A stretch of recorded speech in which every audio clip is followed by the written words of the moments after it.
ప్రభునందు ప్రియ దేవుని సంగమా, అందరూ చెప్పాలి ఆమేన్. సరే, మీకు అందరికి వందనాలు.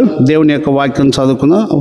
దేవుని పరిశుద్ధ గ్రంథంలో నుండి మత్తయి సువార్త 3వ అధ్యాయం 1వ వచనం చదువుకొని మొదటి నుండి అవతల అంశం ఉండు తీసుకొని మత్తయి సువార్త 3వ అధ్యాయము కొంచెం ప్రారంభం కదా, బాగానే ఉన్నారు, ఇంకా బాగుండేటట్టుగా అందరూ చదవండి. మొదటి నుంచి నేను అప్పుడు చాలంటాను.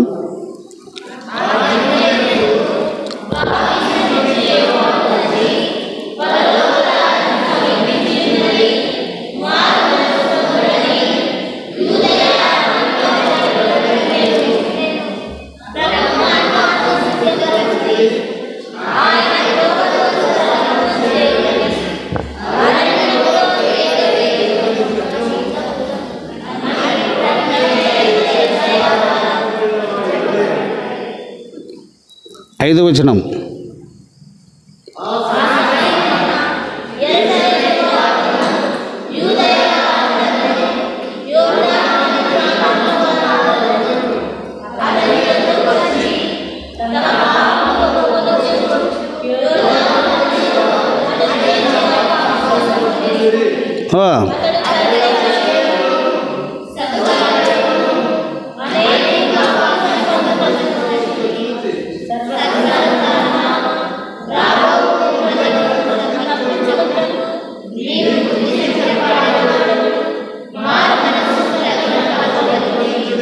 చాలు. మారు మనస్సు, మారు మనస్సు. పైన మారు మనస్సు, 8వ వచనంలో మారు మనసుకు తగిన ఫలము, 10వ వచనం 2వ లైన్ చివరిలో, 10వ వచనం 2వ లైన్ చివరిలో మంచి ఫలము ఫలింపని ప్రతి చెట్టు, మంచి ఫలము ఫలింపని ప్రతి చెట్టు. ఇదంతా ఒకే మనస్సులోనే ఇమిడీకృతమై ఉన్నది, మారు మనస్సు. ఈ మారు మనస్సు అనేది చాలామంది బాప్తిసం పొందినప్పుడు మాత్రమే లెక్కించుకుంటారు. బాప్తిస్మం పొందిన రోజు మారు మనస్సు, నమ్మి బాప్తిసం పొందినవాడు రక్షింపబడును అన్నట్టుగా.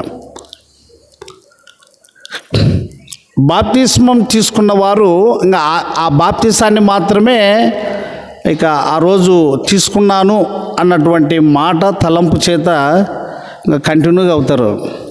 ఈ మారు మనస్సు అనేది ప్రతిరోజు అవసరమై ఉన్నది, బాగా గుర్తించండి. మారు మనస్సు అనేది ప్రతిరోజు, ప్రతి సెకండు, ప్రతి నిమిషము, ప్రతి గంట, ఏ ఏ సమయాలలో నీ మనస్సు విరోధ భావమునకు గురి అవుతుందో, నీ యొక్క మనస్సు ఏ ఏ దాని విషయంలో కోపపడుతుందో, ఏ ఏ దాని విషయంలో తొట్టుపడుతుందో, ఏ ఏ విషయంలో నీ మనస్సు ఆయాసపడుతుందో, ఏ ఏ విషయంలో పగను పెంచుకుంటుందో, ఏ ఏ విషయాలలో ద్వేషాన్ని పెంచుకుంటుందో, ఏ ఏ విషయాలలో కోపాన్ని ఇంకా పెంచుకుంటుందో, వీటన్నిటి విషయంలో రోజు నీవు ఏం కావాలి అంటే మనస్సు తిప్పుకుంటూనే ఉండాలి, ముందుకు పోనివ్వకూడదు. అదే చనిపోవుట. సందర్భం వచ్చింది కాబట్టి జ్ఞాపకం చేసుకుని చూడండి. 1 కొరింథీ పత్రిక చెప్పాను కదా అప్పుడు. ఈ మనస్సు అనే విషయంలో ప్రతిరోజు 15వ అధ్యాయము 1 కొరింథీ పత్రిక 15వ అధ్యాయము 30వ వచనం.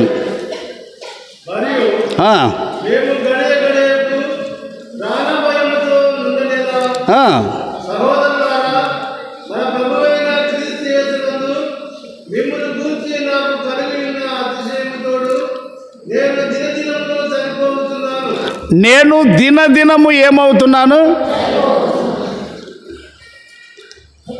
ప్రతి సెకండ్ మనసు తిప్పుకోవాలి.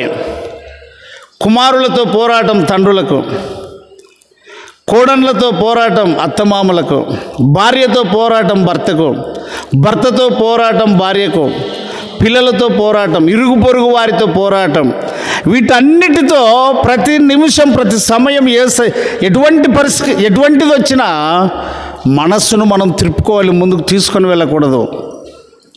ఈ సందర్భంలో నేను ఇంకో మాట చెప్తున్నా, నీ మనస్సు ఏది చెప్తే నువ్వు అది చేయకూడదు. ఈ మనస్సు అనేది నీ కంట్రోల్లో ఉండాలి, నువ్వు దాన్ని అదుపులో ఉంచుకోవాలి. సామెతల్లో ఒక మాట ఉందండి, మరి మీరు గుర్తుపడతారో లేదో మీకు అప్పగిస్తున్నా. ప్రాకారము లేని పురము ఎంతో, తన మనస్సుని అణుచుకొనలేనివాడు అంతే. ఎంత? ఇంత ఇంత ఇంత. అసలు అది కంటికి కనపడదు కానీ చాలా భయంకరం. సహోదరులు చదవాలి మీరు కూడా. బాబు నువ్వు కూడా ఇట్ట మధ్యకు రా, ఇక్కడ గోడ మీద ఎందుకున్నావు?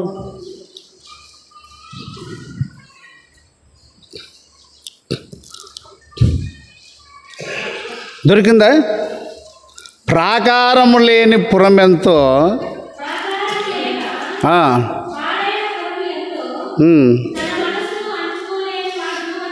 అంతేనమ్మా, ఆడే ఉండదు ఇక్కడ.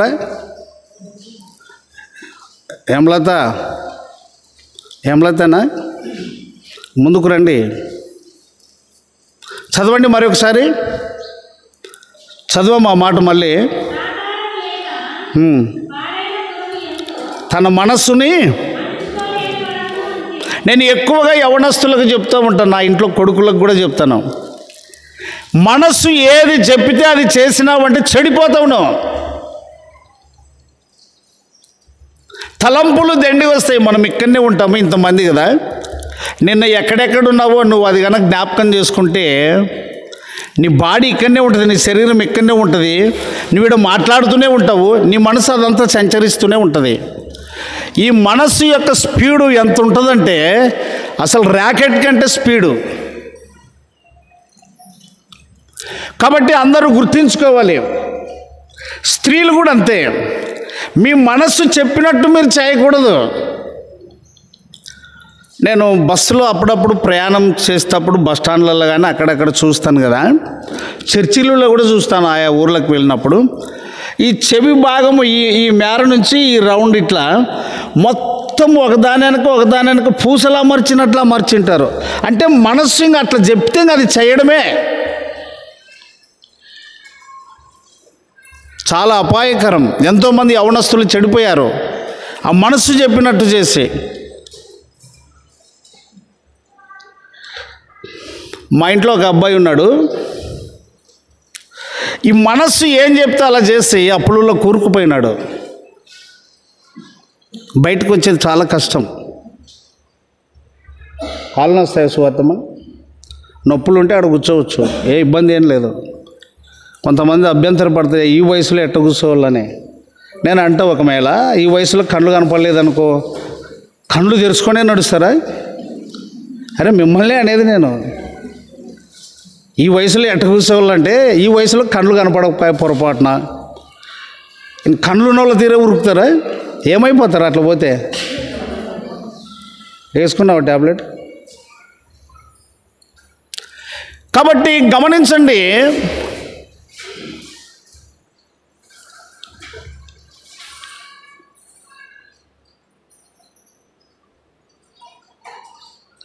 కనుక మనస్సుని అదుపులో ఉంచుకోవాలి. నేను ఒకసారి పేపర్లో చూసిన 90,000 సీర ఎంత? ఎప్పుడు కట్టుకోవాలి దాన్ని? నేనంటాను ఒరిజినల్ సీర పేరు చెప్తారా మీరు? ఒరిజినల్ సీర ఎక్కడంటే ఎక్కడ పనిచేస్తుంది. అది వంట రూమ్లో పనిచేస్తుంది, ఇంటి ముందు పనిచేస్తుంది, అంట్లు దోపేటప్పుడు పనిచేస్తుంది, ఏది పరుచుకోకపోయినా కూర్చునే కాడ పనిచేస్తుంది. ఇది చాకరీ చేసినంత 100 రూపాయల సీర నీకు పరిచర్య చేసినంత 90,000 సీర పరిచర్య చేయదు. పెట్లు పెట్టాల్సిందే కదా. మనిషి ఒక సంవత్సరం విడిచిపెట్టినావంటే ఆ మడుపులంతా జిట్టలు కొట్టిన సీర తీరు రంధ్రాలు పడుతుంది. ఇంకా కొంతమంది ఇట్లా చేస్తారు, దాచిపెట్టే సీరలట. అంగట్లోనే ఉంటే మంచిది కదా, డబ్బు అని ఉంటుంది నీ దగ్గర. యా సీరలమ్మా? పెండ్లప్పుడు తీనికి బట్టలు కానీ పిలిస్తే 20 మంది పోయి కాసి ఊకు తిరిగి ఆ పెండ్లోనికి ఒక 1000-1500 ఖర్చు పెట్టి భోజనం చేసి యాళ్ళొద్దులేండి రేపు కర్నూలుకు పోదాం, ఆడ కూడా కుదరదు. మనస్సు హేమలత చదువు ఆ మాట ఎక్కడ, అదేం సామెతలేమి? ఓకే, మనీ చదువు. ప్రాకారము లేని పాడైన పురము ఎంతో, మనస్సుని అణుచుకోవాలి. స్త్రీలైనా పెద్దలైనా యవనస్తులైన మనస్సును అణుచుకోవాలి.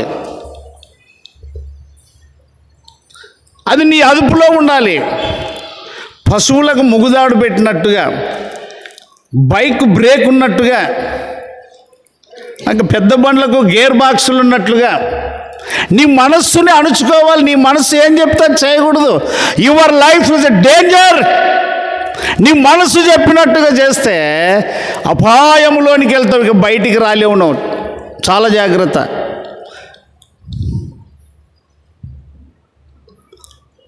అందుకొరకే మత్తయి సువార్తలో అంటున్నాడు కదా, ఏమని అంటే 7వ వచనం చివర్లో, అంటే 8వ వచనం, అది మన మన మన ప్రత్యేక కర్తవ్యం. మారు మనసుకు తగిన ఫలం, మారు మనసుకు తగిన ఫలం. ఇప్పుడు దేవుని బిడ్డలారా, తొందరగా కొన్ని విషయాలు చూద్దాం. చూడి, అపోస్తుల కార్యం 3వ అధ్యాయం అండి.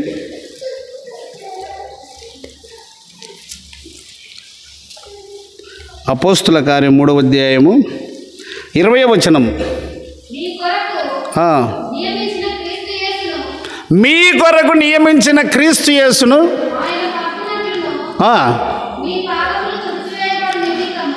మీ పాపములు తుడిచివేయబడు నిమిత్తము ఏమి పొందు తిరుగుడి? మారు మనస్సు. పాపంలో చాలా బాగొస్తారు, మంచిది. నా వరకైతే నా కుటుంబంలోని బిడ్డల కంటే ఈ పాపలు చాలా ధన్యులు.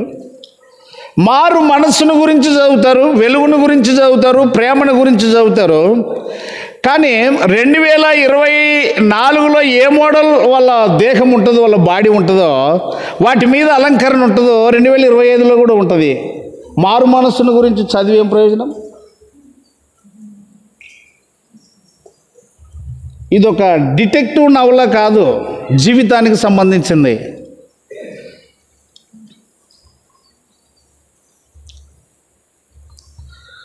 కొంతమంది టైం పాస్ అంటారు. ఏం పాస్ అంట? మా సబ్జెక్టులు పాసా, టైం పాసా? టైం పాస్ అంటే వీళ్ళే టైం పాస్ చేస్తారా? ఏం బ్రదర్ అవు తింటావంటే రైల్వే స్టేషన్లో కానీ బస్ స్టాండ్లో టైం పాస్ బ్రదర్ అంటే వీళ్ళే పాస్ చేస్తారా దాన్ని? నువ్వు అవి తిన్నా తినకపోయినా ఏమవుతుంది? అదే పోతుంది. అంటే అర్థం ఏమిటంటే ఇలా పిచ్చి అన్నమాట, తొక్కులాట, తొందర. చాలామంది పెళ్లి టైంలో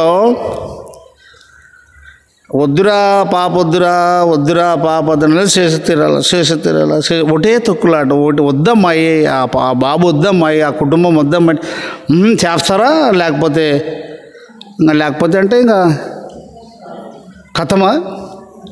అట్లా పెళ్ళైన నెలకు మళ్ళీ తొక్కులాట. నీళ్ళని తొక్కితే ఏమవుతాయి? పారే నీళ్ళని తొక్కితే ఏమవుతాయి? ఇంకెవరు తాగుతారు? అప్పుడు ఆ తొక్కులాట, ఇప్పుడు మరీ తొక్కులాట. నన్ను వల్ల ఎంతమంది చెప్పినా కూడా నన్ను వల్ల. మన సంఘంలో కూడా అట్లాంటివి కనబడుతూ ఉన్నాయి. కాబట్టి మీ పాపములు తుడిచివేయబడు నిమిత్తము ఏమి పొందుడి? బాగా మీకుగా యుక్త వయసు వస్తూ ఉంది. నేను చెప్తా ఉన్నా, 2022 ఏ డ్రెస్లో ఉంటారో 2023లో అదే డ్రెస్లోనే ఉన్నారు. 2023లో ఏ డ్రెస్లో ఉన్నారో 2024లో అదే డ్రెస్లో ఉన్నారు. ఇక 2025 జంపింగ్ ఏం చేస్తారంటే మళ్ళీ ఇదంతా తీసుకొని అవతలకి తుడిచివేయమని అంటుంది. ఏం చదువుకున్నారు మీరు? మార్పు అంటే జరిగితే ఒక్కసారే జరగాలండి అది. నేను మీకు చెప్తున్నా కదా, నేను మీ ముందున్నా కదా, ఈ బైబిల్ గ్రంథాన్ని నేను చదవంగా పట్టబడలే. ఓసారి చదువుకుంటూ వచ్చాను, అయిపోయింది అంతే. నిజమైన అగ్గిపుల్ల, నిజమైన గడ్డి ఒక్కసారి గీసేస్తే ఏమవుతుందండి? మరి నువ్వు గడ్డిగా లేవేమో, పచ్చి పచ్చి పచ్చి పచ్చిగా అంతా పచ్చి గడ్డి బెరిన అంటుకోదు అన్ని అగ్గిపుల్లలు వేసేసిన. మళ్ళీ చదవండి ఆ వచనము, అపోస్తుల కార్యం 3వ అధ్యాయము.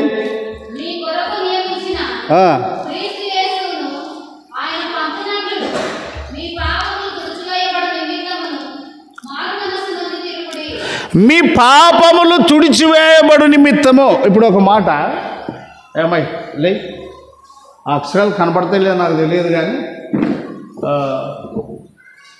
ఆ బోర్డు లేపుకొని రండి. ఇక్కడ పట్టుకోవాలి, ముగ్గురు లేండి, వెనకవరు పట్టుకు, ఇద్దరు పట్టుకోండి. ఆ బ్రష్ ఎవరు పట్టుకోండి. మొత్తం లేపుకొస్తారా అనుకున్నా, ఇట్రా ముందుకురా. స్టాండ్తో పెడితే కాసేపు ఆడ నిలబెడతారు, మీరు లేకపోతే మోసుకుంటామంటే మోసుకోండి. ముందుకు పండి, పెట్టుదాన్ని, ఇంకా అందరికి కనపడతా పెట్టు.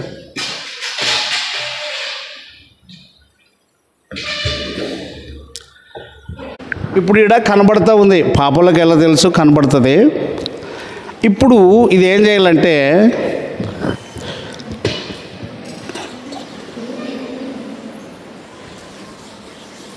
చదవండి ఆ వచనము 3:20.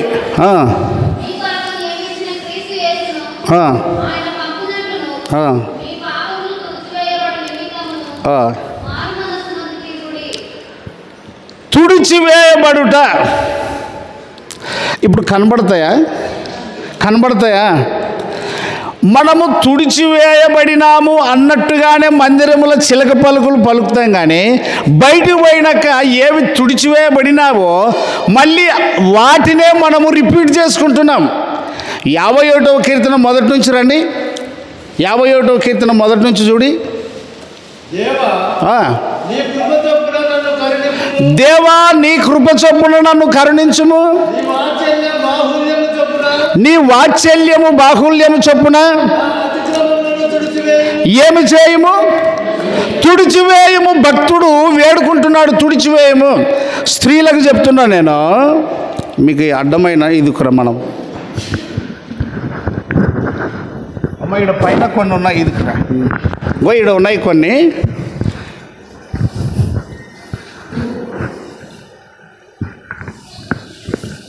పెట్టు. ఇప్పుడు ఏమైనాయి? కనపడతాయా?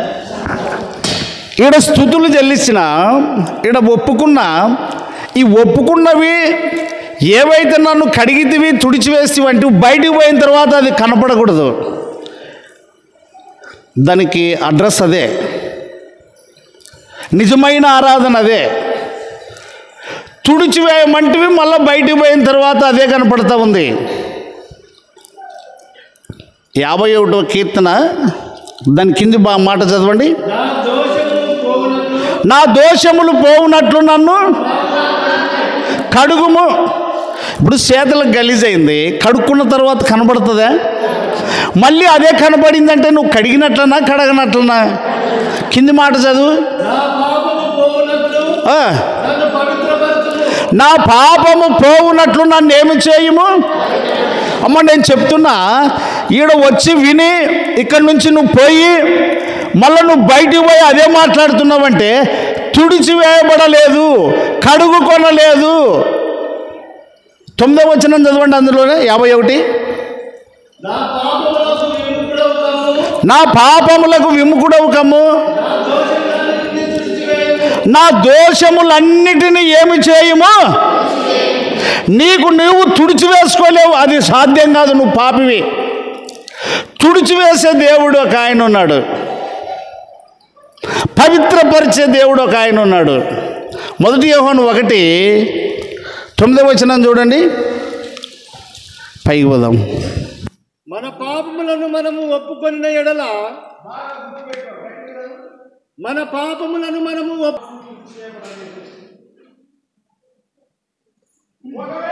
వేయబడినా కడిగి వేసుకున్నా నమ్మి బాప్తిస్మం పొందిన నువ్వేం చేయాలి అని అంటే, గుర్తుపెట్టుకోండి, అన్నోళ్ళు అక్కడ ఉన్నవాళ్ళు కూడా మేల్కోవాలి. ఏం చేయాలి అని అంటే, రోజు మారు మనసు పొందాల్సిందే. చూడండి ఒక మాట, మత్తయి సువార్త 24:11-12 నుంచి రండి.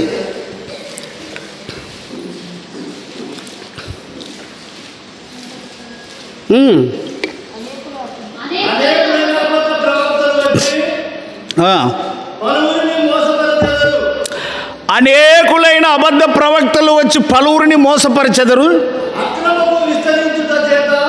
అక్రమము విస్తరించుట చేత అనేకుల ప్రేమ చల్లారును.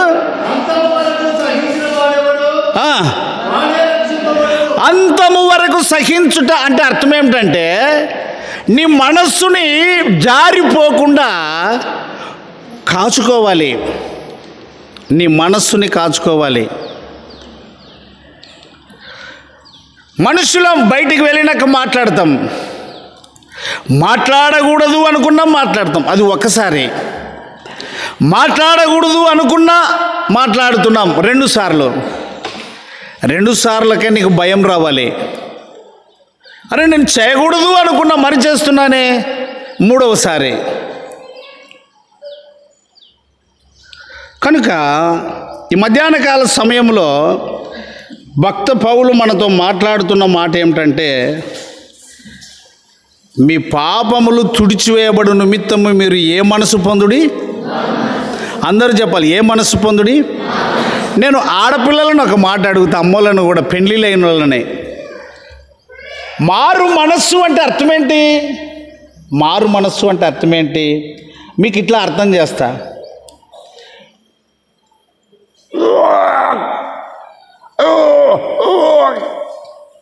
నీ దేహము యొక్క రూపురేఖలే మారిపోవాలి. మారు మనసు అంటే ఏమనుకున్నావు?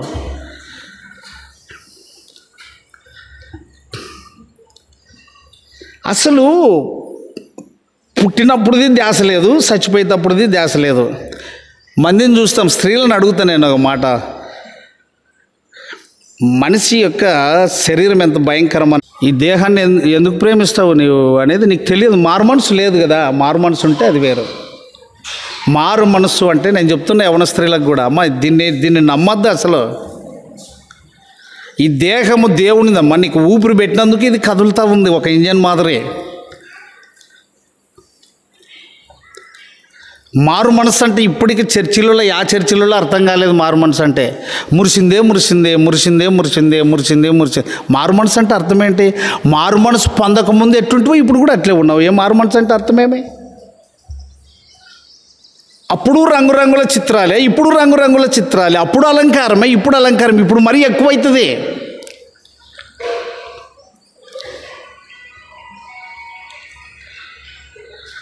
కనుక భక్త పౌలు ఏమంటున్నాడంటే, యెషయా గ్రంథం 44:22 చూడండి.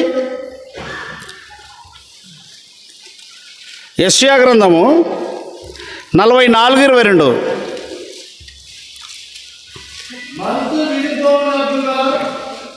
సల్మాన్ చదువు. మంచు అమ్మాయి, మంచు విడిపోవునట్లుగా నేను నీ అతిక్రమములను మబ్బు తొలగిపోవునట్లుగా నీ పాపములను తుడిచివేసి ఉన్నాను. అంటే మళ్ళీ నువ్వు అదే స్థితిలో ఉన్నావంటే తుడిచివేయబడ్డావా, లేక నువ్వు నిజంగా వచ్చావా, ఒప్పుకున్నావా? అదే మాట ఇంకోరు చదవండి, చదువుదాం. అమ్మా, ఐస్ క్రీమ్ కర్ర పట్టుకొని పిల్లలు తెలియకుండానే తింటుంటారు. ఎట తినాలో తెలియదు, అది ఊడిపోతుంది, మనకు తెలుసు. ఐస్ గడ్డను కాసేపు మనం ముందు పెట్టుకుంటే కరిగిపోతుంది, కనపడదు. ఇక మీకు తెలియని విషయాలు కాదు, ఇక్కడ గ్రహించవలసింది ఏమిటంటే, నీ పాపము అలాగున్న మబ్బు తొలగిపోవునట్లుగా. దావీదు పాపం ఒకసారి క్షమింపబడిందండి.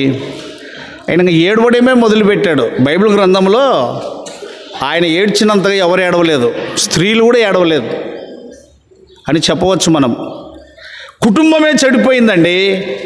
ఒక్క పాపం విషయంలో సొంత కొడుకులే ఒకరినొకరు చంపుకుంటున్నారు, హత్య చేయబడ్డారు. అన్న తమ్ముడిని చంపితే, తమ్ముడు అన్నని చంపితే ఏమీ మాట్లాడలేకపోయాడు. 9:18 ఒక మాట ఉంది. ప్రసంగి 9:18 చూడండి. ప్రసంగి 9:18. యుద్ధముల కంటే జ్ఞానము శ్రేష్ఠము. ఒక పాపాత్ముడు అనేకమైన మంచి పనులను చేస్తును.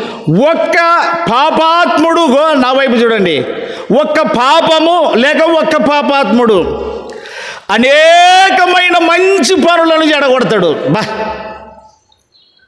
నేను ప్రార్థనలో ఎక్కువ ఈ మాటను జ్ఞాపకం చేసుకుంటాను. ప్రభు, ఈ పొద్దు నా కుటుంబం అట్లుందంటే నేనే కారణం. డైరెక్ట్గా నేను ఒప్పుకుంటున్నా. ముందు నన్ను శిక్షించు. నేను అడిగితే మాటి మాటికి క్షమాపణ అడిగేదానికి బదులు శిక్షించు అని చెప్పడం చాలా మంచిది, చాలా సులభము. తప్పు ఒప్పుకునేలా ఇంకేమైంది? ఎన్నిసార్లు ఒప్పుకుంటావు? ఒక పాపాత్ముడు, ఒక పాపాత్మురాలు అనేకమైన మంచి కార్యములు చెడుపును. ఒకే ఒకరి విషయము అందరికీ చుట్టుకుంటుంది.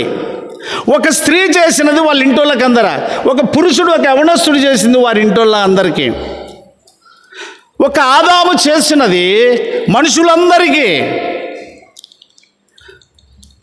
అందుకే 3:20 మనం చదువుకున్నాం కదా, అపోస్తలుల కార్యం 3:20. మరొకసారి త్వరగా ముందుకెళ్దాం. ఇంకెవరు చదవరామా? స్త్రీలలో అలవాటు అయిపోయిందా మీకు? చదవరా? మీకు బైబిల్ ఇష్టం లేదా? చదవండి. మీ కొరకు నియమించిన క్రీస్తు యేసును ఆయన పంపునట్లును మీ పాపములు తుడిచివేయబడు నిమిత్తమును ఏమి పొందు తిరుగుడి? బాప్తిస్మం పొందిన మారు మనసు. ఆ బాప్తిస్మం ఆ మారు మనసే కాదు, బాగా గుర్తుపెట్టుకోండి. బోధకుడైనా కూడా, నేనైనా కూడా ప్రతి క్షణము మనసు తిప్పుకోవాలి. సంఘ పెద్దలైనా కూడా ప్రతిరోజు మనసు, ప్రతి సెకండ్ మనసు తిప్పుకోవాలి. ఇప్పుడు ఏసేపు ఇట్లా త్వరగా ఇంతసేపు ఓయ్ ఒకటి పెట్టాలి ఇక్కడ స్పెషల్గా. ఇప్పుడు నేను సంఘ పెద్దనండి, సంఘ పెద్దనే.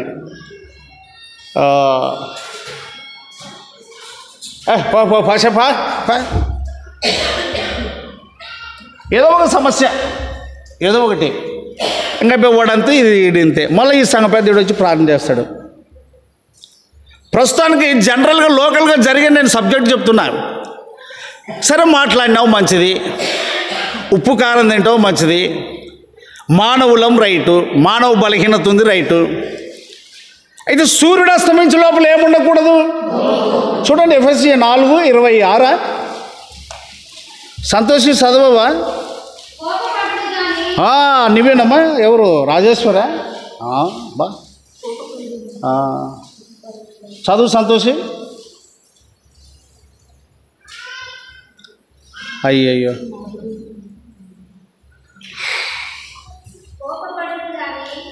చిన్నగమ్మా వినపడితే అందరూ బాగుపడతారు. మళ్ళీ చదివే గట్టిగా. కోపపడుడి కానీ, ఆగండి కానీ, నా వైపు చూడండి, అన్నోళ్ళు కానీ తమ్ముళ్ళు కానీ అందరూ. ఇప్పుడు ఈ మనిషితో నేను కోపపడ్డాను, ఇంకా పెద్ద మనిషి అయినా ఏమంటావు, నానే నోరు ముచ్చుకొని వస్తాను ఏనంటాడు. రైట్, కోపపడ్డావు, బాగుంది. కోపపడుడి కానీ ఏం చేయొద్దు. పాపం అంటే ఏమో ఇప్పుడు చెప్తాం, ముందుకు రండి. అదే వచనంలోనే సూర్యుడు అస్తమించు వరకు నువ్వు ప్రభువుని అంగీకరించి ఉంటే, క్రీస్తు యేసులో నీ పాపములు కడిగివేయబడి ఉంటే, తుడిచివేయబడి ఉంటే, అది ఎటువంటి దోషమైనా కానీ, అది ఎంత కఠిన జటిలమైన జాడ్యమైనా కానీ క్రీస్తుకు నువ్వు అప్పగించి ఉంటే, ప్రభువును నువ్వు పర్ఫెక్ట్గా నువ్వు ఆయనను నిజంగా దోషములు క్షమించువాడు, పాపములు క్షమించువాడు, అపరాధములు క్షమించువాడని నువ్వు నాకెళ్ళుడి ఖచ్చితంగా విని ఉంటే, సాయంకాలానికంతా పట్టు టీ అడిగితే ఫాతో అంటే ఉండు నువ్వు పొరపాటు పోయినా మరీ ఎచ్చబెట్టచ్చుండు, వారిని ఎచ్చబెట్టమనేది నీవే, చేయమనేది నీవే, గ్యాస్ ఏమో కూర్చుంటే మళ్ళీ అరుస్తావు నన్నే. ఒక పెట్ట బాబా వాడు వేసేపు ఉన్నాడుగా, అమ్మ నన్ను క్షమించుతామ్మా. ఎంత లోపల ఒకవేళ నువ్వు పొద్దు మునిగే లోపల వెళ్ళి క్షమించకపోతే అది ఏమవుతుంది? చిన్నగా చెప్పాలా, చిన్నగా చెప్పాలా? వాళ్ళు చెప్తారులేండి, మీరు చెప్పుకుంటే మనం మొగోళ్ళం కదా, మిసాలు ఉన్న వాళ్ళు ఎట్లా చేసినా సరిపోతుంది. ఇప్పుడు సాయంకాలం లోపల వచ్చి క్షమాపణ పడ్డావనుకో, నువ్వు ఏమిటిని రద్దు చేసుకుంటున్నావు? పాపాన్ని రద్దు చేసుకుంటున్నావు. లేక తెల్లగా వరకు పెట్టుకున్నావు అనుకో, అపవాదికి చోటిచ్చినట్లు ఆడే ఉంది కదా. ఎవరికి చోటిచ్చినట్లు? కూర్చో. ఒక్కొక్కసారి నా పిల్లలను గట్టిగా తిట్టాల్సి వస్తుంది. గట్టిగా సమాధానం ఉంటుందా? ఏయ్ మాట్లాడండి. మనమే దేవుని ఇల్లు, మనం దేవుని కుటుంబం. దేవుడు మనల్ని ఇప్పుడు నీ భార్యను బాగా తిట్టినావు, కొంచెం ఘాటు కూడా తిరుగుతారులే, అంటే ఘాటు అంటే బూతులు కూడా వస్తాయి కదా. ఆడపిల్లల్ని అడిగి అమ్మ బూతులు కూడా వస్తాయి కదా. ఏమనరే పాపలు, బూతులు కూడా వస్తాయి కదా. అంటే ఓటేసే బూతా?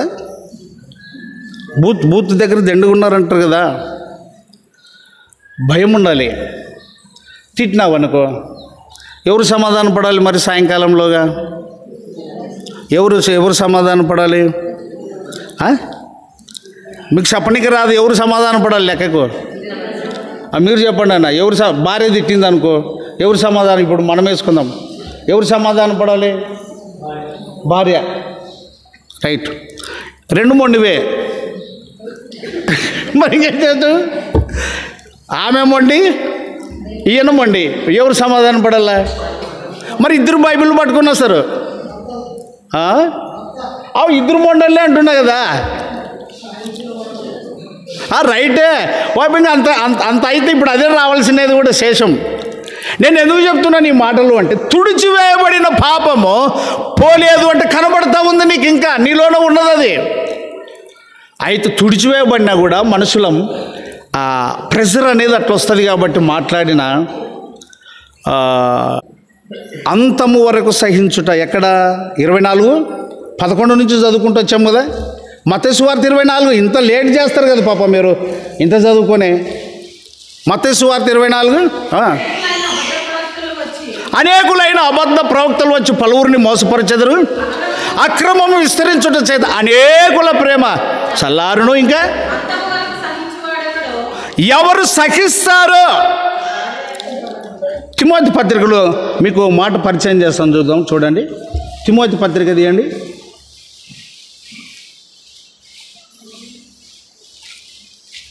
2వ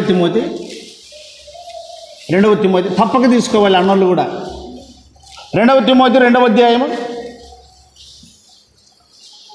12వ వచనం.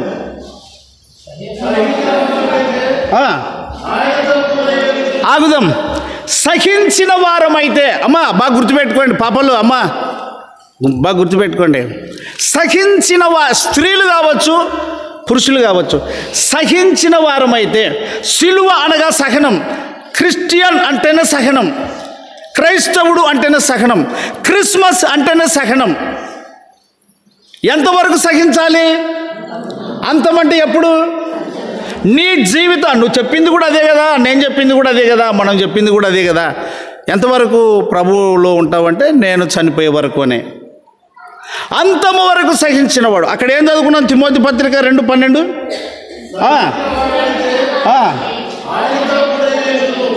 ఆయనను కనుక ప్రియులారా, ఈ ఆరాధన సమయంలో మనం నేర్చుకోవాల్సిన పాఠం ఏమిటి అని అంటే, ప్రతి మనిషి ప్రతి సమయము మనసు త్రిప్పుకోవాలి.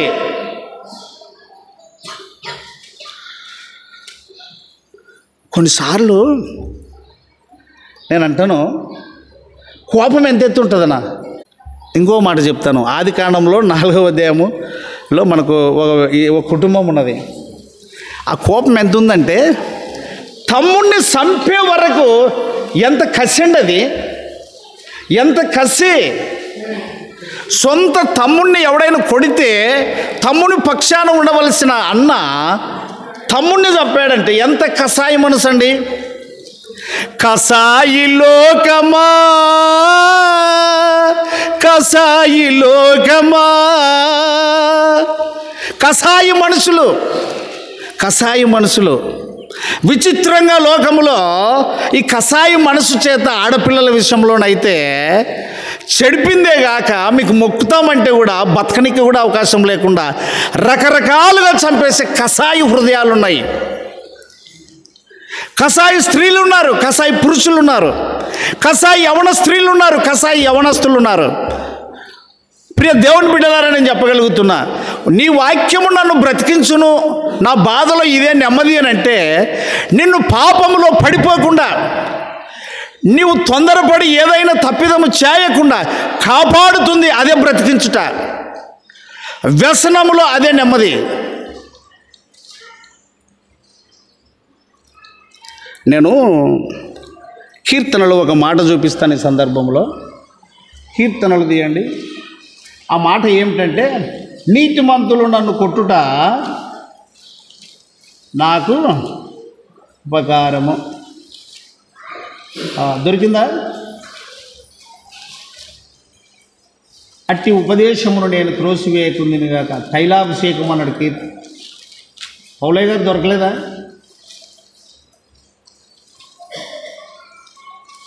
చెప్పాను మీకు మాట కూడా. కీర్తనలు, నీతిమంతులు నన్ను కొట్టుట నాకు తైలాభిషేకము అనే మాట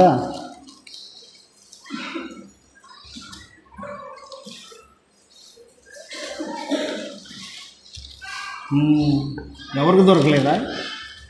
సరే, 141 వచనం తర్వాత చెప్తాను. ఇక్కడ వినండి అందరూ. అమ్మాయి ఇక్కడ వినండి. మీటింగ్ జరుగుతూ ఉంది, కూడిక మీటింగ్ జరుగుతూ ఉంది. కూర్చుని ఉంటాం కదా, కొంచెం రాను రాను స్థలం ఇరుకైతుంది పోయేకి వచ్చేకి.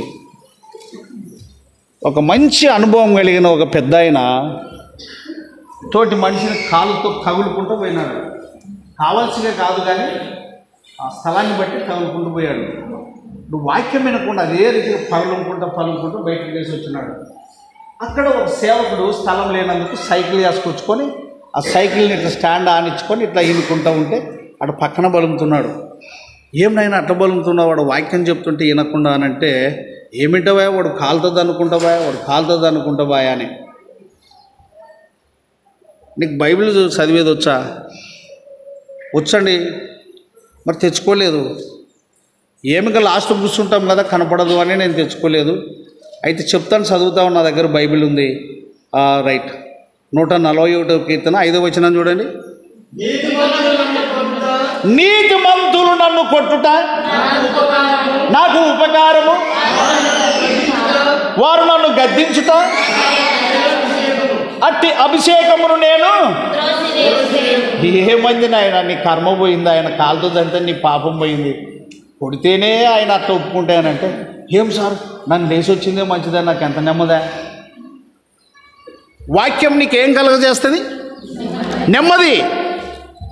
వాక్యము నీకు నెమ్మది. అంతేకాదు, నీ గాయమును మాన్పుతుంది. కనుక నీతిమంతులు, అమ్మ ఎవరైనా తిట్టారనుకో పెద్దోళ్ళు, నువ్వు సంతోషపడు. అందరు చదవండి ఒకసారి 5వ వచనం.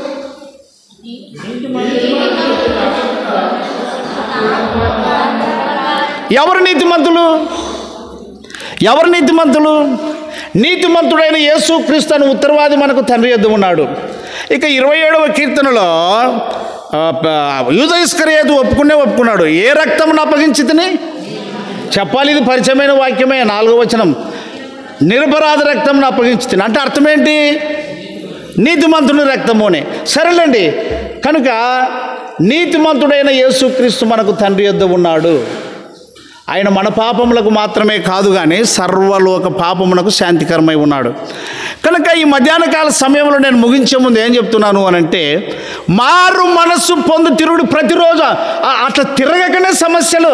దానిలోన రత్నమణ మనము అట్లా తిరగకనే సమస్యలు. ఈ అందరూ పాడండి ఒకసారి కొంచెం జోములు పట్టినప్పుడు కాలి తెరుస్తాం కదా, దిగ్గున లేయాలి. తేలు వచ్చింది అనుకోని, పాము వచ్చింది అనుకోని. ఓకే లేండి. ఓకే, యేసు గొర్రె పిల్లను నేను అందరూ వదకుతే గట్టిగా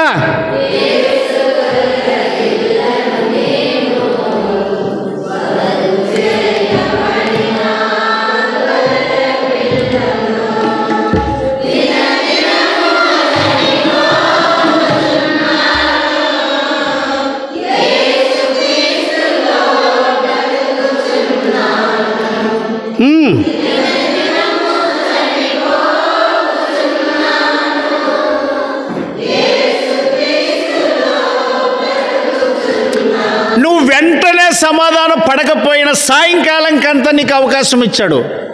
నువ్వు సమాధాన పడాలి. నీ మనస్సు, మనం చదువుకున్న కదా సామెతల్లో, తన మనస్సును అణుచుకొనలేనివాడు అంతే. ఎంతంటే ప్రాకారం లేని దొడ్డి, ప్రాకారం లేని ఊరు పట్టణము, ప్రాకారం లేని ఇల్లు ఎలాగ చెడిపోతుందో నీవు కూడా చెడిపోయే అవకాశం ఉంది. అందుకొరకే అపోస్తుల కార్యం 3:20 మనం మొదట చదువుకున్నాం. గట్టిగా ఎవరైనా చదవండి, ఎవరైనా సరే 3:20 అట్లా నిలబడి. నీ కొరకు నియమించిన యేసు క్రీస్తును ఆయన పంపునట్లును మీ పాపములు తుడిచివేయబడు నిమిత్తమును ఏమి పొందు తిరుగుడి. మనస్సును రోజు తిప్పుకోవాలి. చెల్లి, అక్క, అమ్మ గుర్తుపెట్టుకోండి. నేను ఇంకో మాట చెప్తున్నా, మీకు చెప్పాను. పాపం ఎప్పుడవుతుంది చెప్పండి? వెనకున్న వాళ్ళు చెప్పాలి. ఋతమ్మ కాడ నుంచి అక్కడ పాపం ఎప్పుడవుతుంది? నువ్వు ఎవరితోనైనా కోపపడితే, నువ్వు సమాధానం పడకపోతే పాపమే అది. ఏ వ్యభిచారమే చేయాల్సిన పనిలే, విగ్రహారాధన చేయాల్సిన పనిలే, గొడ్లు తీసుకొని ఒకరిని నరకాల్సిన పనిలే, నువ్వు త్రాగాల్సిన పనిలే. సమాధానం పడకపోతే కూడా పాపమే. అది మేలైనది చేయకపోతే అలాగూ నీకేం కలుగుతుంది? యాకోబు 4:17 చూసుకుంటా మీకు అర్థమవుతుంది ఆ మాట. సరే, ఇంకో మాట చూసుకుందాం. చూడండి ప్రియులారా, యెషయా గ్రంథము 43:25 కూర్చుందాం. యెషయా 43:25, యెషయా 43:25.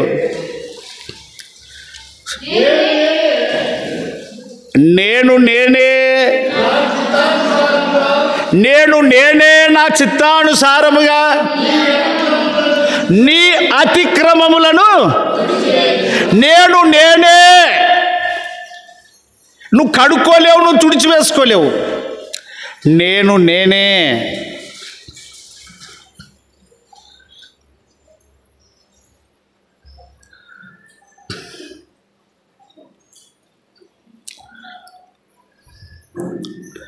మార్టిన్ లూథర్ గారు ప్రార్థన చేస్తూ ఉన్నాడు. మార్టిన్ లూథర్ గారు ప్రార్థన చేస్తూ ఉన్నాడు. ఆయన దగ్గరికి అపవాది వచ్చిండు ప్రార్థన చేసేటప్పుడు. మార్టిన్ లూథర్ అనే దైవజనం దగ్గరికి ప్రార్థన చేస్తున్నప్పుడు సైతాన్ వచ్చినాడు. వచ్చి మాట్లాడుతూ ఉన్నాడు. ఏం ప్రార్థన చేస్తావు, నీ సంగతులన్నీ నాకు తెలుసు అని. ఏమున్నాయో రాసుకొని రాపో అన్నాడు. ఎవరు? మార్టిన్ లూథర్ గారు. పెద్ద లిస్ట్ ఇట్లా తీసుకొని రాసుకొని వచ్చినాడు. ఆ ముందు పెట్టినాడు. అన్నీ చదువుకున్నాడు. ఇవిన్నేనా, ఇంకేమన్నా ఉన్నాయి, ఇంకా కొన్ని ఉన్నాయి, అవి కూడా తీసుకొని రాపో అన్నాడు. తీసుకొని వచ్చినాడు. ఆయన పోయి రాసుకొని రానికి పోయినప్పుడు ఈయన పోయి ఇంట్లోకి పోయి ఏదో తీసుకొని వచ్చాడు. ఆ ముందు పెట్టాడు. ఏమిది హాఫ్ పేపర్ ఏముందంటే, ఇన్ని చేసినావు, నువ్వేం ప్రార్థన చేస్తావు అని. ఆ రెండు ముందు పెట్టి తన చేతిలో ఉన్న ఒక రెడ్ ఇంక్ని అందు మీద పోసాడు. ఆ పాపాల లిస్ట్ మీద, ఆ సాతాను తెచ్చిన లిస్ట్ మీద ఈ రెడ్ ఇంక్ అంతా పోసాడు. ఇప్పుడు చదివి చెప్పి ఏమేమి ఉన్నాయంటే, ఇంకేమున్నాయి, అన్నీ కనపడకుండా అయిపోయినాయి. యేసు రక్తములో నీ పాపములు తుడిచివేయబడిన అనుభవం ఉంటే నెలలు దినాలు గడుపుకొని వైరుధ్యాన్ని పెట్టుకోవు. సాయంకాలంలోగా, ఈ అనుభవం నాకు బాగా తెలుసండి. సాయంకాలంలోగా అసలేంది, ఒక అర్ధగంట ఆలస్యం అయితేనే నేను గిలగిల కోసిన కోడి గొంతు కోసేసి ఇటు ఇరిస్తే అది ఎట్ట తనకలాడుతుంది, అటు గిలగిల తనకలాడుతుంది నా మనసు. అందుకే భక్తుడు అన్నాడు, వస్తే పాడండి. పాపి పశ్చాత్తాపడు పరమందాల్ దూతాలు ఆబరపడు. పాపి పశ్చాత్తాపడు పరమందాలే దూతాలు అబ్బరపడు సంతాసమున వింత పాటల ఎంతగాను పాడే దినం ఈ దినం అనుకూలపు సమయం అన్నిటిలో మధురం యేసుడిచ్చేటి ఈ తరుణం. చిన్నగా ఉన్నప్పుడు పాడాను. మా అమ్మ పాట పాడితే కుటుంబ ప్రార్థనలో అట్లా చిన్నపిల్లలు పెద్దగా ఉన్నారు, చిన్నపిల్లలుగా ఉన్నప్పుడు కూర్చొని నేటివన్నీ అప్పుడు పాటలే ఇవన్నీ. నేను నేర్చుకునేది ఏం లేదు. కనుక పాపి పశ్చాత్తాపడుట అంటే సాయంకాలంలోగా చూద్దాం ఒక మాట. నేనే నా చిత్తానుసారముగా నేను నీ పాపములను ఏమి చేస్తుని తుడిచివేయుచున్నాను. ఒక ఆమె ఏం చేసిందంటే ఇట్లా త్వరగా అవి మోసుకో కనపడతాయా మరి ఎట్లా నెత్తి మీద పెట్టుకో.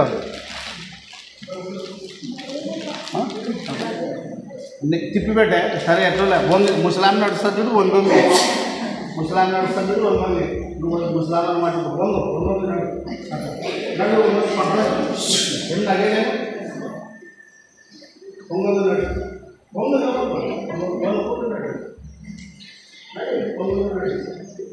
ఇక పోతుంది అన్న వచ్చాను. ఇప్పుడు నేను అక్కడ నుంచి వచ్చాను. అయ్యో పాపమని నేను ఎక్కడ పెడుతున్నాను. ఇప్పుడు ఏమంటుంది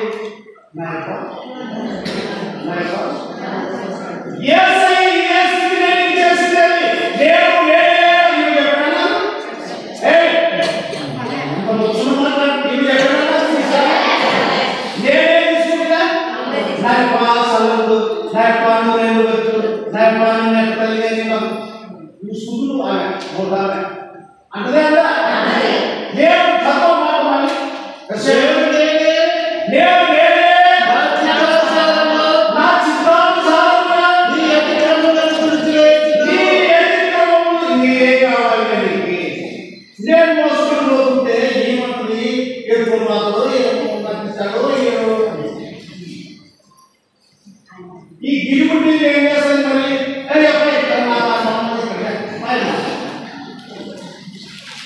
ఇట్లా మనం చూసుకునేది.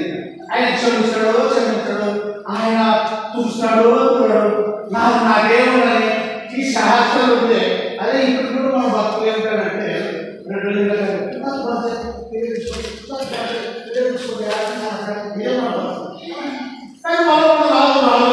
చేస్తున్నారు.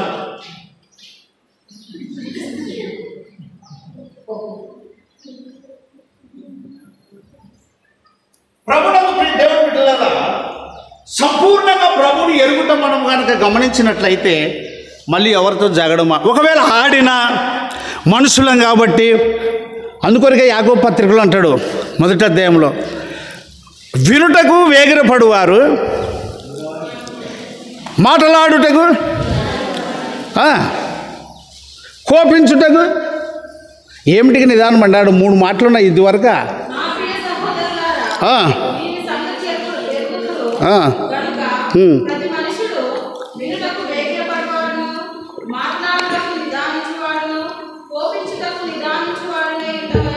ఏమేమిటికి స్లో అంటే నిదానం ఏమేమిటికి చెప్పండి అన్న. ఏమేమిటికి నిదానము? కోపించుటకు మాటలాడుటకు నిదానించాలి. అది ఏం మాటనో తెలియదు కాబట్టి పరిగెత్తిపోయి వినాలి. అది సీరియసా, అది ప్రమాదకరమైనదా, ఏం సంగతి అని. అందుకొరకే చివరి మాటగా నేను ఏం చెప్తున్నాను అని అంటే ప్రియులారా గమనించండి. నేనే నా చిత్తానుసారంగా నీ పాపం సంఘము క్షేమంగా ఉన్నది అని అంటే, సంఘము నెమ్మదిగా ఉన్నది అంటే, స్త్రీలలో సమాధానం ఉంది, ఒకరినొకరు సర్దుకుంటున్నారు అని అంటే అర్థం ఏమిటంటే రోజు వీళ్ళు రిపీట్ చేసుకుంటున్నారు. రోజు మెమరీని ఏం చేసుకుంటున్నారంటే సల్మాన్ దాన్ని ఏమంటారు, ఆటోది దాన్ని సాయంకాలంగానో ఇట్లా పెట్టిస్తారు కదా, ఏమంటారు దాన్ని? ఫిల్టర్. ఏమిటిని దాన్ని ఏమంటారు? ఫిల్టర్ బాక్సా? అదే పొగ కొడుతుంది కదా. ఆ సైలెన్సర్ కూడా ఎక్సెల్ బండికి కానీ వాటన్నిటికీ అది కడిగితేనే అట్లా వాక్యము మనల్ని శుద్ధి చేస్తుంది. కాబట్టి మన గుండెను రోజు రోజు కడుక్కోవాలి. అందుకొరకు చివరి మాటగా చూడండి, కొలసి 2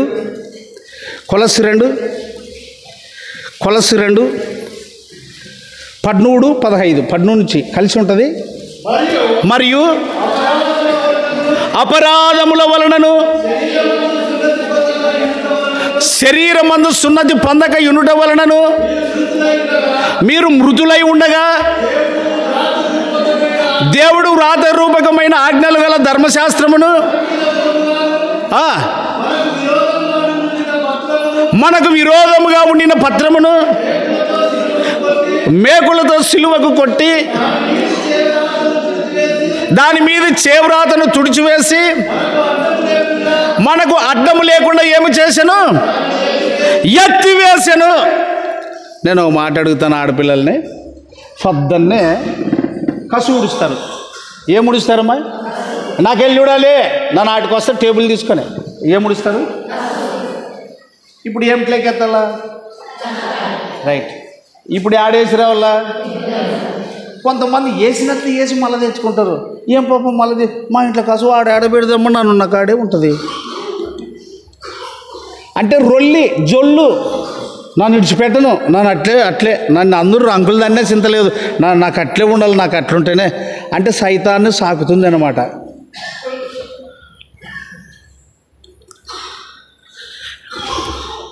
మన అతిక్రమములను ఆయన తుడిచివేశాడు, కడిగివేశాడు. ఇంత హాయినిచ్చిన దేవుణ్ణి మనసారను స్తుతించాలి. మనసారా ఆ మాటలో చివర్లు అంటారు, నా బ్రతుకు కాలమంతయు జీవిత కాలమంతయు అని. బాగానండి, ఎట్లా పలకండి అంటే అందులో ఒక మాట 2 ఒకటే కదా. అంటే తప్పు పట్టేది కాదు, నేను సంతోషపడతాను అనమాట పిల్లలు మాట్లాడినట్లు మాట్లాడతారని. ఎట్లా దేవమ్మ ఎట్లా గట్టి చెప్పా అవతల దానవా? మరి 2 ఒకటే అర్థమే కదా. ప్రభా నా సమర్పణ నీకు సమర్పిస్తున్నాను తండ్రి అంటే అయిపోయా. అంటే అలవాటు పడింది కాబట్టి ఫాదర్లే పోండి, దాన్ని ఏం తప్పలేదు, జ్ఞాపకం చేస్తున్నా. కనుక ప్రియులరా, మొబ్బు తొలగిపోవున్నట్లు, ఏం తొలగిపోవున్నట్లు? మనసు విడిపోవున్నట్లు నేను మీ పాపంలను ఏం చేయించున్నాను? తుడిచివేయించున్నాను. ఇంత గొప్ప కనికరం కలిగిన దేవుని సంగతులు విని యవన స్త్రీలు బ్యాలెన్స్ వీళ్ళంతా ఎందుకు వచ్చిన వాళ్ళు అంటే సంతకు వచ్చిన వాళ్ళు. ఆయన నీ పాపములు కడిగి నీ మారు మనసును గురించి మాట్లాడుతూ, నీ శరీరం నీకు శాశ్వతం కాదని మాట్లాడుతూ, యవన స్త్రీలకు మరొకసారి టచ్ చేస్తున్నా. 1 కొరింథీ 6:19 చూడండి, మీరే జ్ఞాపకం చేశారు నాకు మొన్న. 20 కాదు సార్ 19 అని. 1 కొరింథీ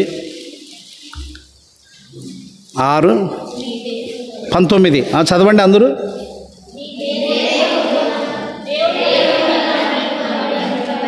చాలు ఆగండి. ఈ దేహాన్ని ఎవరు ఇచ్చారమ్మా మీకు? దేహంతో దేవుణ్ణి మహిమపరచండి. దీన్ని సోక్ చేయొద్దు, నేను ఒక మాట అంటాను. ఒక ఆడపిల్ల దండికి పెట్టుకునేది సొత్తు. ఆయమ్మకి ఏమో ఉన్నది అంటే అందరూ అంటుంటే ఏమో మురిసి తిరుగుతుంది. ఎట్లా మురిసి పూకనల్ల కానీ మాట్లాడించేది. ఏమంటే కనపడాలి కదా. రైట్. ఆ సొత్తు ఎవరిది? గట్టిగా ఎవరిది? గుట్టుకు మనింది. ఏమనింది? ఇప్పుడు పండబెట్టి ఇప్పుడు అవన్నీ తీసుకుంటారు, అంటే ఒలుచుకుంటారు. ఏమన్నా అంటుందా? ఏంటి మోసుకొని తిరగలిన ఉద్దరావుని? అవన్నీ ఉద్దరవే.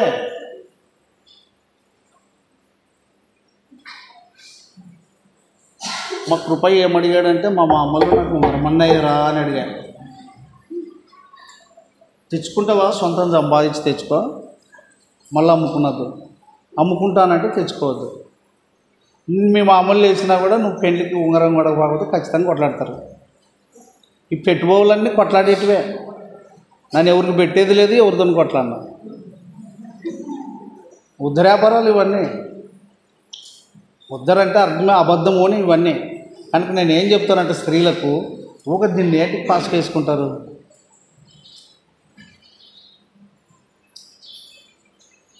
దీనికి ఏం తెచ్చుకోవాలి, దీనికి ఏం తెచ్చుకోవాలి, దీనికి ఏం తెచ్చుకోవాలి. యాకోబు అంటాడు ఆడ, ఎవరికేం పాపం గురించి చెప్పడు. ముడిప్పు ముడిప్పు అంటుంటాడు. ఏడు తిప్పుతావు ముడి, ఆ మంచికి ఏం తెలుస్తుంది? మోయలేని మోత మన్ను మోపుతావు. ఏమి యాకోబు పైన ఉన్నాడా? మోయలేని మోత మన్ను మోపుతాడు. ఇంకా ఆ ముడి కంటే ఇది గొప్పదే? శరీరాన్ని దాచాలి అంతవరకే. నేను ఎందుకు చెప్తున్నాను ఈ మాట అంటే, దేహము దేవుడిచ్చింది. షడ్రక్ మెషక్ అబేద్నెగోలు దేహంతో దేవుడిని మహిమపరిచారు. దేహమే దేవునికి సమర్పించినాక ఆత్మ ఎక్కడుంది? ఇంకా ఆత్మ ప్లస్ దేహము, దేహము ప్లస్ ఆత్మ కలిసి ఉంటాయి ఇవి రెండు. దీన్నే సజీవ యాగముగా సమర్పించుకోండి అని వయసులో ఉన్న ఆడపిల్లలకు చెప్తున్నా. అమ్మా, ఇది నిజము. నీ దేవుణ్ణి నువ్వు సంతోషపెట్టు. నీకు ఒక భర్తనిచ్చాడు, సంతోషపెట్టు ప్రభువుని. ప్రభా, నాకు మంచి భర్తనిచ్చావు. ప్రభా, నాకు పిల్లల్నిచ్చావు. ప్రభా, చేసుకోవడానికి ఓపిక ఇచ్చావు. ఇంతకంటే ఏం కావాలి నాయనా? నిన్ను మహిమపరుస్తా, నేను స్తుతిస్తా. లేదంటే నీ దేహాన్ని నువ్వు మహిమపరిచినట్లు అవుతుంది. ఇది మంచిది కాదు. నేను రాత్రి చదివించాను కదా, తొలిగనాడు రాత్రి. చూడండి, మొదటి దినవృత్తాంతములు 16:29. అదేలే అధ్యాయం ఏమి? అమ్మ, ఆడపిల్లలు అందరూ చదవండి, మీరు కూడా చదవండి. అమ్మ, పిల్లల తల్లులు కూడా చదవండి, పెండ్లైన వాళ్ళంతా చదవండి. 16:29.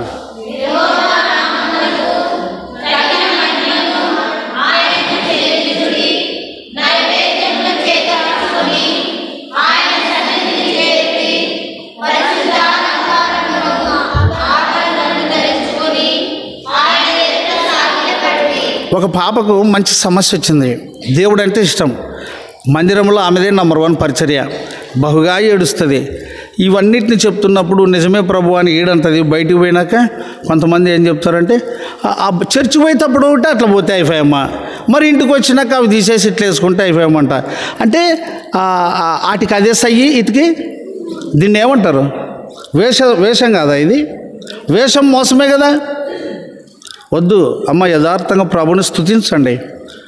నేను దేవుడు ఒక మంచి రూపవతిగా పెట్టాడు. ప్రభువానికి స్తోత్రం, ఇంతకంటే చాలు.